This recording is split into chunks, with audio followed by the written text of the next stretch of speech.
In this video, I will be taking you through the steps involved with doing a custom scan on the Odyssey M. So with the LI-COR Acquisition Software open, go ahead and click Scan. Choose your username from the list here, and then choose the instrument you want to connect to. Most of the time, this will just be a single instrument, so go ahead and click on Connect. So from the assay page, you will choose Custom, and then you can select your assay. Now, if you want full control over all parameters, click Other. Otherwise, you can choose Membrane, Gel, ICW, ELISA, Cell Analysis, or Slides. So here, you then click and drag the scan area. If you do have a chemiluminescence blot that you are imaging, that does have to go in this area up here. Otherwise, you can choose anywhere you have placed your samples. Now, just for the sake of time, I'm going to edit the scan area down into a smaller area.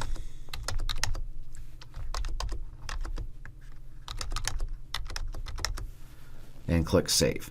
Now, if you have multiple samples that you wish to acquire, you can draw additional scan areas in other locations. Click Next, and then this is where you have the full option of all of the different wavelengths that the Odyssey M provides.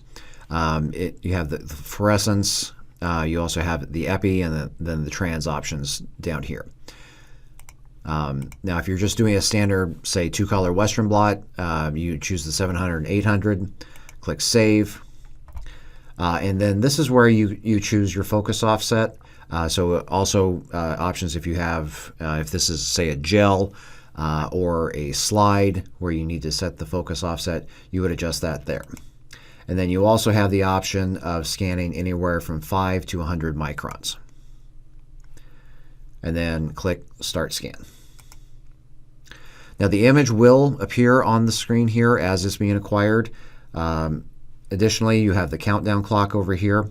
And if you do notice that there's anything wrong with any of your parameters or the location of your sample, you can just click Stop Scan, and it will stop and delete the image at that point.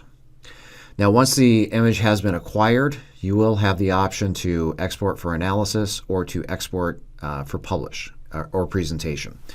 The publishing and presentation, they are just basic TIFF, PNG, JPEG files.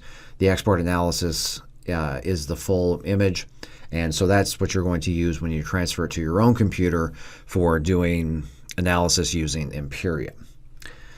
So then at this point, once you've completed everything, you can click Start New if you want to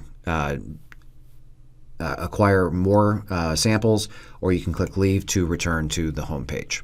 Thank you.